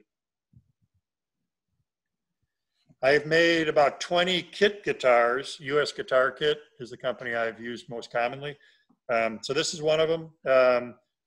I've never done one from scratch. I do feel that I have voiced the guitar. I feel there's enough woodworking left in this that I think I have given the guitar its sound by the time I'm done with it. The person this went to wanted a dream catcher in there, and then it's the pick guard adds a little drama to it. But for me, it was a great way. It's a great way to do guitar building without having to get. I didn't have to make forms for the sides. I didn't have to buy a lot of specialized tools.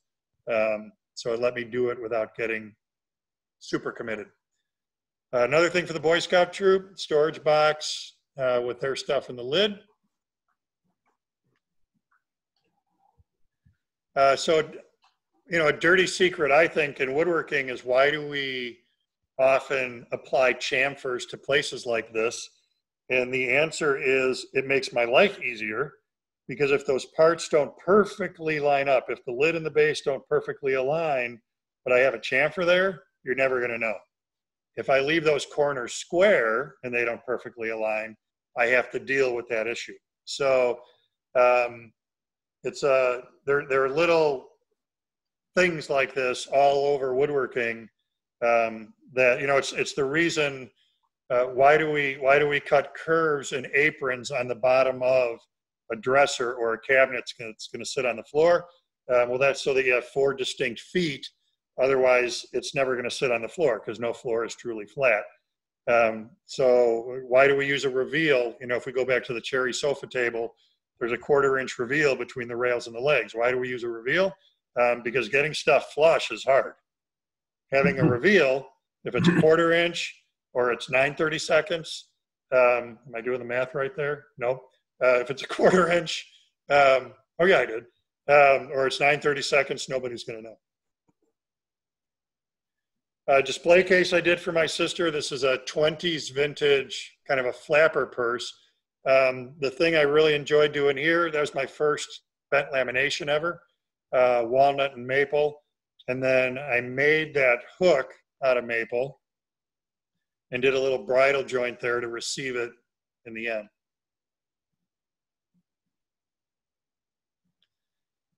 This is a cool Rockler thing. These Bluetooth speakers are, they're about 30 bucks.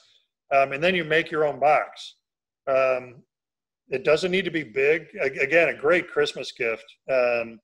So small chunks of wood, you know, the stuff that we set aside, in this case, curly maple and cocobolo, I think. These little pieces we set aside because we're going to use them someday. This project is a great someday. CNC project here, a bunch of these went out as Christmas gifts, little gingerbread men that were dished out for candy or, well, candy, yeah, what else? Right. My sister is a breast cancer survivor and an avid 3-day walker. This was her Christmas gift a couple years ago. So part of this is CNC, but then part of this is marrying into resin, epoxy. So all of the CNC work is also filled with pink resin to highlight it and also tie it into the pink that they use as a symbol. Oh, right, of course, yeah. If I come back to San Diego, we should do this as a class in your shop. I call it knife making. I'm not making the blades, I'm buying those. I'm handling the knives.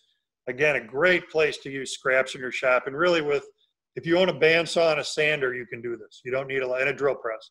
You don't need a lot of specialized tools. Every kitchen knife in my kitchen now is a knife that I put together, that I made. I love working with these really cool pieces of wood for the handles. If you look closely at the center pin, that's called a mosaic pin. It's actually a hollow rod, and they stuff other rods into it to create that pattern. Oh. The pins on the outside are just brass brazing rod, which happens to be a very true 1/8 inch in diameter. Excuse me. So that works great. Just to add a little bit of accent to it. There's a closer shot of that mosaic pin. Yeah. These knives went to my kid, to my daughter. So they're visual contrast. See what I did there is it's the same curve and the same wood, but they're like reverse imaged. Right. This one is in my kitchen. That's a mix of maple and resin in order to make that handle up. A good blade, I get these Damascus blades from Woodcraft. You can easily spend 60, 70, 80, 90 bucks on a blade, but they sharpen easily, they hold an edge great, and it's a lifetime investment. You are not going to replace that knife. Do not put it in the dishwasher. Yeah. The boy child, this was his high school graduation gift. That is Damascus steel with a whitetail antler handle and mosaic pins. With his initials and graduation date laser engraved in the handle. Live edge stuff, beautiful pine slab with a little bit of blue stain in it. I wasn't aware of blue stain until I made flooring for my house. So I had access to a bunch of pine trees. I had it all milled into what became 4,000 board feet of pine, 4/4 pine. I took that to a kiln, and the guy looked at my stack and said, "Holy buckets, we better get this stickered. You're going to get a bunch of blue stain." And I said, "What is blue stain?" And he, this is it, this grayish blue stain you get in the wood. If you leave pine wet face to face for any period of time, it often develops this blue stain. It's a fungus. And I said, "Yeah, no, that sounds cool. Leave my stuff. Let's introduce some blue stain." So he did. He left it. he left it stacked for about 3 weeks before he stickered it and dried it. So I ended up with a similar look in what became 2,500 square feet of tongue and groove flooring for my house. But anyway, this is a pine live edge table made for my kid. Butterfly, walnut butterfly in the end of it. Another live edge slab pine with blue stain in it. I used a festool domino to simply butt joint these to the bottom of the slab. You can't see it here. There's a very small diagonal brace, a little knee brace that comes from the vertical to the horizontal. But with a domino in there as a coffee table, I'm not sure it was really necessary. Hairpin legs. This is fir. And cool thing about this, it had a chunk of metal. There's actually a bullet in there, which had subsequently fallen out but left the hole, and then also left the wood stained where the bullet was. Another piece of pine, hairpin legs. This one was, I wanted to give the edges, and I think, let me see if I did this back here. Did it on this one too. I wanted to give these edges a more organic look. Instead of just having them cut straight, I wanted to do something that would jive with the live edge here. So I've got an electric chainsaw that I use in the shop. And what I did there is I just kissed that chain at about a 45-degree angle. I kissed it to the edge, kissed it to the edge, kissed it to the edge in order to produce that rough cut across that top corner. And same detail there. This is my desk, a soft maple top. And this is from a design perspective. When I'm putting a base on this stuff, you know, part of the beauty of hairpin legs is when I have this cool piece of live edge stuff, what do I use as a base that's not going to detract from the surface? And in the case of this pine table and this pine table, sticking with the same material works. You know, to put a pine base on this pine top, and this is not home center pine, this is furniture grade #2 pine from a hardwood supplier. It makes sense in my head. Or hairpin legs, because they're not going to compete with the wood, they're metal. In this case, I wanted to have a drawer. I only had enough of the soft maple to do a top and a drawer front. I did not have enough to also create a base. So kind of following the stroke of hairpin legs, the base is made out of poplar, which is a wonderful paint grade material, and then simply painted flat black. So I think the black effect is then to really make the top and the drawer front stand out. Pine slab from northern Wisconsin, 3 walnut bow ties in graduating size. As the crack gets smaller, the bow ties get smaller.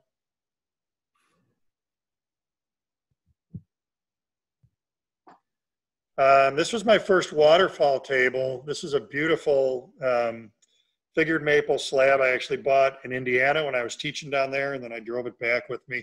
And this was my first experience ever with doing something to pop the curl.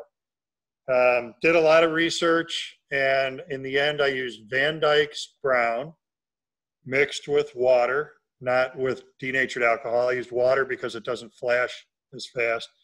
So you introduce that to the raw wood, let it sit till it dries, sand it very gently. I did that 6 times. And what happens is when you sand it gently, you're actually leaving the Van Dyke's brown in the bottom of these troughs of curl. And you know, you can't feel the troughs in there, but biologically with the material, they're there. So when you sand it, you're technically what you're doing is you're leaving the top surface a little bit lighter, underneath a little bit darker, and that's then what really gives you that pop to the curl of the maple.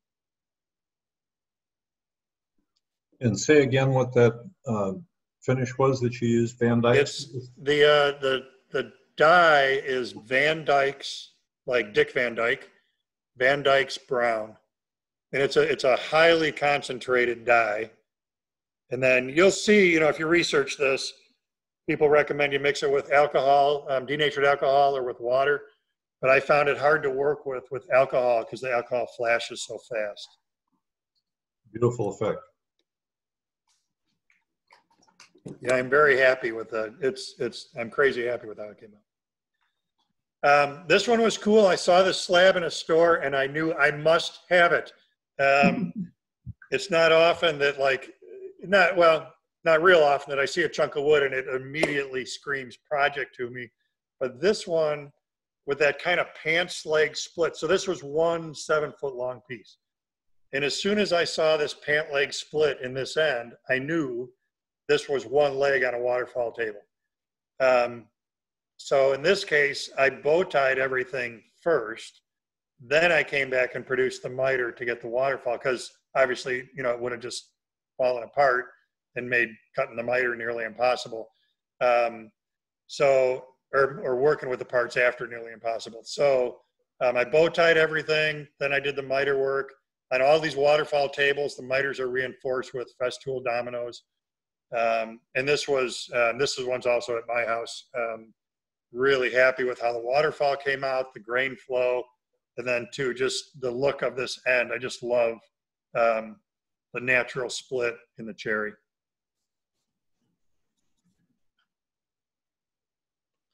This desk went to my sister. This is a piece of curly maple, and I used this finish for the first time. This is Aqua Coat is the brand. Aqua Thane is the product.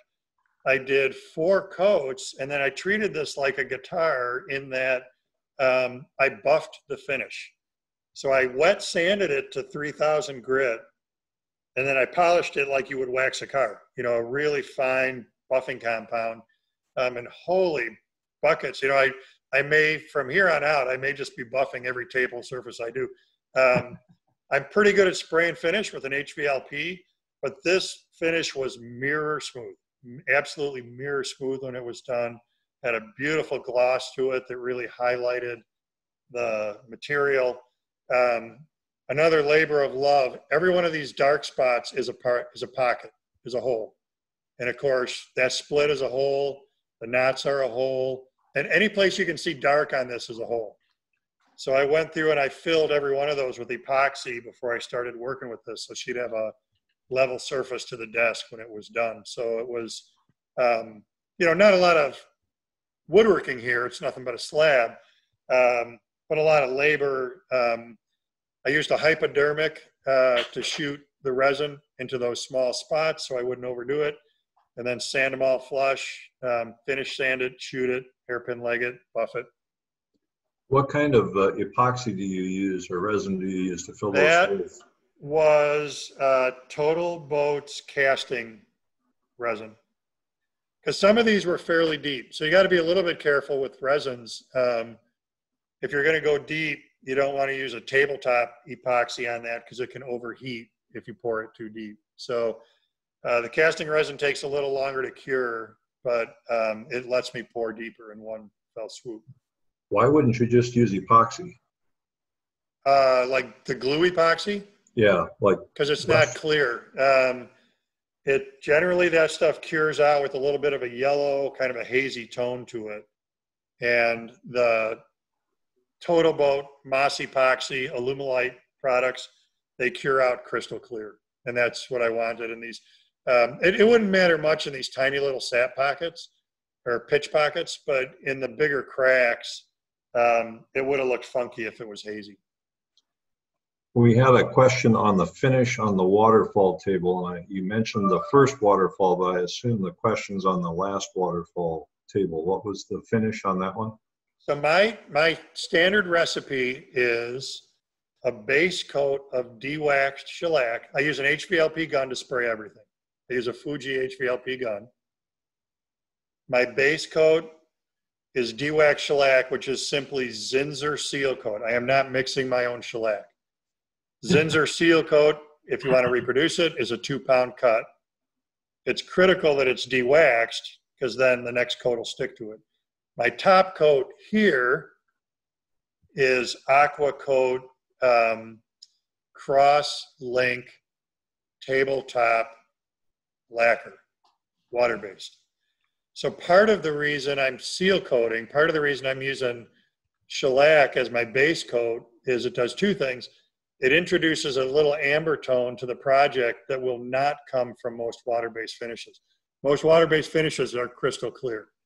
And we're pretty acclimated to seeing a little amber come from our oils or polyurethanes or lacquers when we finish material. So the seal coat does that. Also, it seals the wood.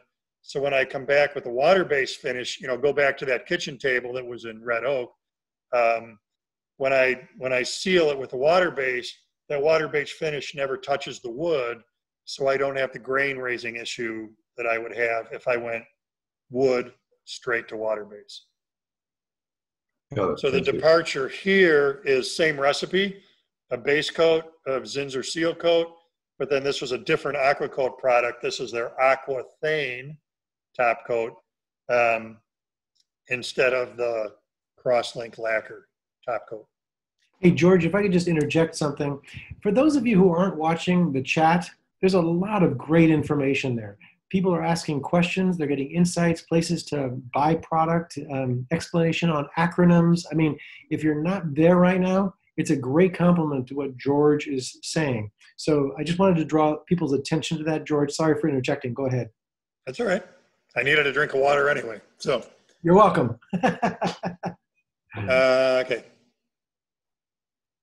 This was crazy cool. So when my mom and dad bought their house in about 1950, the driveway was straddled by two bur oak trees, which at the time wasn't that cute. By the time my mom, now 91, bought her last car, the car purchase was predicated on it can't be more than 100 inches wide because that's now the distance between these two bur oak trees. So she bought a Toyota Corolla because it would fit between the trees. Despite buying the right size car, it eventually got to where one of those bur oaks had to come down. So this chunk is not from the base of the tree. So I gave my mom very explicit directions, which was primarily when the arborist is there, put him on the phone or her. I want to talk to the arborist and dictate what I want from the tree, which God forbid my mom listen. So some wood got set aside. This chunk of wood is 24 inches across, and you just got to keep these numbers in your head. This chunk of wood is 24 inches across. The base of the tree was about 40 inches across. Ooh. So one of my sisters wanted something from this tree, so she got this table. So part of what I did here is, I don't have a picture of it. On the bottom of this tree, I used a magnifying glass, and I counted growth rings. And I have to think a second. I used a label maker, and I evented the backside of the tree.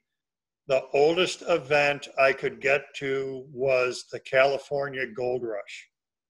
So this tree was a baby. I want to say that was, oh no, yeah, it's right around there. So Civil War, Lincoln's assassination.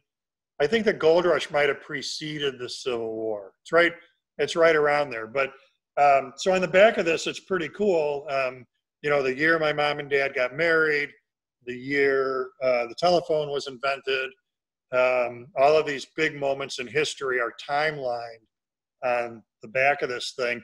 And now come back to those numbers. This is a 24-inch diameter slab that, I don't know, I'm doing math in my head fast, had what, 140 growth rings on it? How many did that 40-inch cookie have in it? I don't know, because my mom didn't put the arborist on the phone. So this tree, if we just extrapolate, I'm going to say that tree was 250 years old, and it was cut down in the last couple of years. So where does that put us? Again, quickly doing math in my head, somewhere around 1750, 1760, that tree was a baby. So pre-American Revolution, that bur oak was growing on what was then obviously not my mom and dad's driveway. That's cool. So yeah, it was a very cool story. I was really happy to, I talked earlier about the heirloom wood the bowl that I turned for that friend of mine with the lake cabin that's probably going to get sold. And same thing here. The other thing that's very interesting with this is it's got some spider webbing in it, but for an oak cookie, you might notice, it doesn't have the huge crack. Like the pine table we looked at earlier had a huge crack in it. I treated this one with a product called Pentacryl. I built a plywood box, I lined the box with plastic, and then I simply poured Pentacryl over this thing and saturated it. What Pentacryl does is it gets absorbed into the wood and it goes into the cells and it makes the walls of the cells rigid. So that when water leaves, what causes cracking in a tree, in a chunk of wood, is that when water evacuates the cell, the walls of the cell collapse. So by turning it into an eggshell, by Pentacryl stiffening up that cell wall, it doesn't collapse. So yes, we have some checking here, but nowhere near what we would have had if I hadn't treated it. If I did that aspect differently, this chunk was 4.5 inches thick when I started. It wasn't cut very straight. So I had to go back with a chainsaw and recut it to get it closer to level. If I were smarter about it, what I should have done that preliminary cut before I went to the Pentacryl.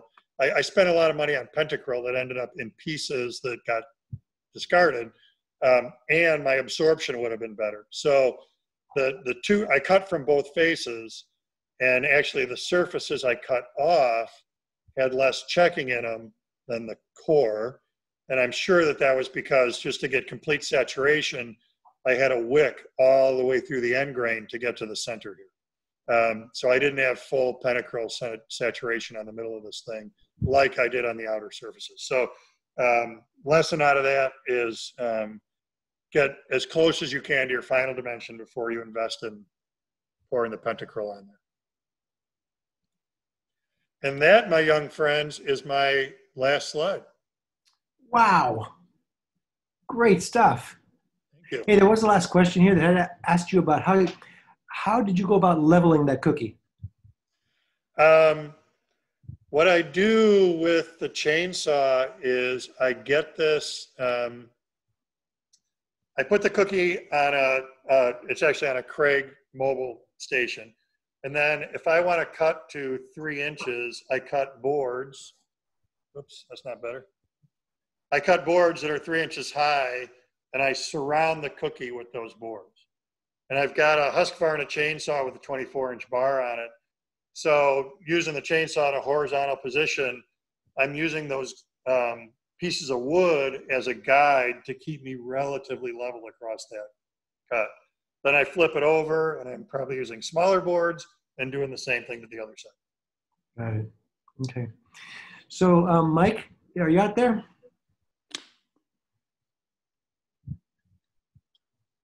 Mike? Wake up, Michael. The one guy who can unmute everybody. Is sleeping with his eyes open. I can see it. Oh, God.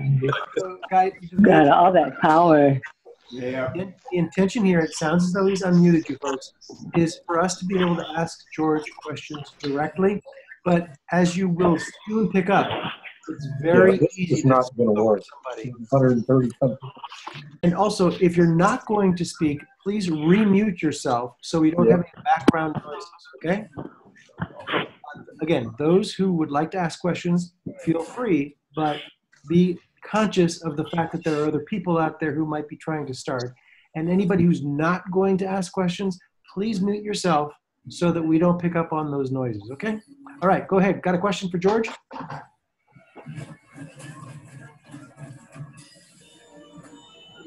There are 117 people of you out there. Somebody's got a question. I was going to tell George that a testament to the job that he has done is that normally at this time of night, we've got about 30 people left in the meeting hall. Right? Everybody has fallen asleep in their chair or they were quite interested in what you had to say. I would do this again in a heartbeat if you wanted. I think we've talked about this. You know, that we can do live woodworking because my camera's right here. I'm very well set up to run tools if you want to do something. Cool, cool. Yeah, hey, George, this is Pete Sterling. Hey, this was absolutely fantastic. I really enjoyed it. You have given a whole wealth of knowledge. Thank you. I can hear a lot of background noise where people are not properly muted. But Let's go in for any it. case, yeah, anyway, thank you for this. It was great. So will you send me the files that you said you were going to send me? Okay, perfect. Because people are going to want to see all the data, as much as you have. So, yeah, George, great job. George, I have a question for you.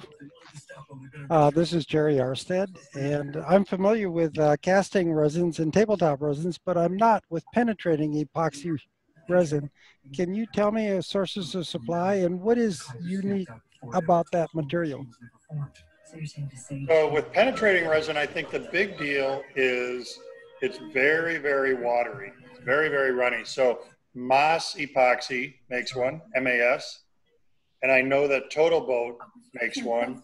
And there's probably some other chemical makeup there that I'm not aware of, but it's not something you would ever just pour as a tabletop. So on that bowl, I literally just brushed it on, let it soak in.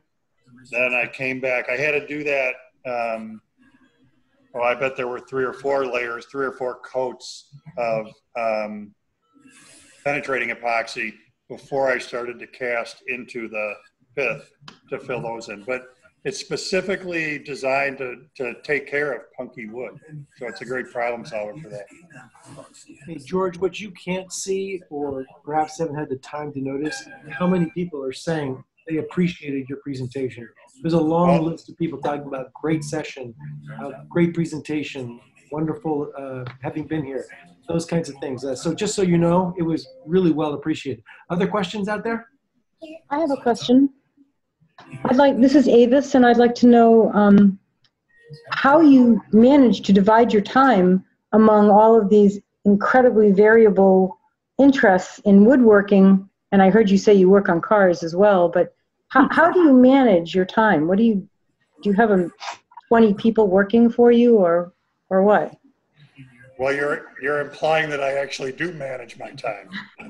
I'm not sure I do.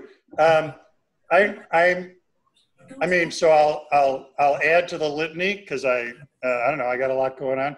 So yeah, I work on my own cars whenever if I have a need. I've got a motorcycle I ride a lot. I camp a lot. I'm going to finish a cedar strip canoe this summer. I'm teaching myself instinctive shooting with a traditional bow.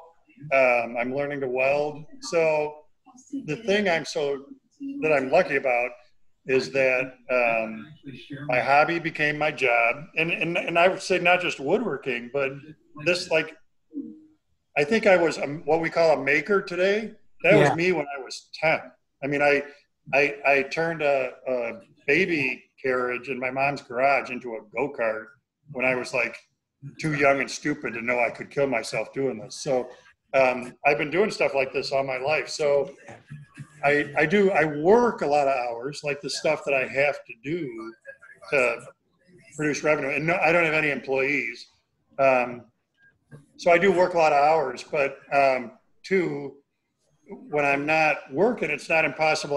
My archery range is in my shop. My welding shop is in the garage of my shop. My auto repair shop is the garage of my shop. So I'm here a lot. And it's just, I really like what I do. And it just kind of rolls over from which part of this is work and which part of this is just because I like doing it. And it kind of doesn't matter. I'm shooting video on almost everything I do, whether it's welding or woodworking. So I don't know. It all just finds a spot. Well, the key is probably that you love doing it. That's a huge ingredient. Yeah. I mean, seriously, work, I probably work 50 or 60 hours a week, almost every week. Because I have a lot of balls in the air, but it never feels like that. So I don't think I've ever had a moment. I love my shop. I mean, it's very personalized to me, and I don't think I've ever had a day when I'm like, I walk to work most days. I live about a half mile from here. I don't think I've ever had a day where I'm trudging to work like, oh my God, do I have to go? So it's 11 o'clock my time now, and it's not unusual for me to be in here at this time of night. We have somebody out there, Peter Tobias, who had a question. Peter, you want to go ahead? Yeah, I see a buggy wheel on the wall of your shop. I'm curious if that's a souvenir of something or an ambition to make a wheel like that. That's not a trivial undertaking. Yeah, so no, it's just a thing. So I've got that around here, farm auctions are a big deal. So I go to those fairly regularly, and it's just something I stumbled across at a farm auction, and I thought it was cool, and I hung it on the wall of my shop. There's a book, George Sturt, about, I think it's called The Wheelwright's Shop. It's a book that I think most woodworkers should read because it talks so much about the skill of knowing wood for a given purpose. Apparently, wood had to be harvested at from particular sites at particular times of the year to make a wheel like that would stand up to running around the countryside behind a horse. Yeah, I've got a longbow that I made a bunch of years ago in a class, and similarly, one of the things the instructor talks about a lot is teaching the wood to bend and material selection and what woods provide compression and what woods provide pull. And so a similar aspect of just getting it to do what you want it to. And in that case where you're going to draw it and you're asking that to go through a big distortion and then throw an arrow a few thousand times, it's a really cool aspect of woodworking. Yeah. Hey, my sense that we should be wrapping up was when George says it was 11 o'clock his time. Well, I don't care. Whatever you guys want to do. Any other last questions for George before we wind it up? I have one quick question. George, this is Doug. Do you work with a lot of veneer other than decorative? Do you make case goods and stuff with veneers? No, Okay. I've applied it here and there because I have to. Honest answer. Thank you. Anybody else? Okay. Well, look, George, obviously from the comments, from the way I feel about it, from what people's enthusiasm has been in asking questions, this has been fantastic. So not only was this our first Zoom, this was a home run because of your being there and sharing those projects with us. So thank you very, very much. We really appreciate it. Well, thanks for the nice comments, and I really appreciate you guys reaching out and having me. And like I said, my schedule's pretty open these days. You know, my on-the-road teaching has really kind of done this. So right. We can come back and do this anytime. We may come back to this well, George. Thank you. All right. Thank you, everybody. Thanks. Good night. Thank you all. Good night. Thank you. Bye. Good night. Thank you. Thanks. Bye. Great job. Great job to everybody. Good night, Pete. Very inspiring. Thank you very much.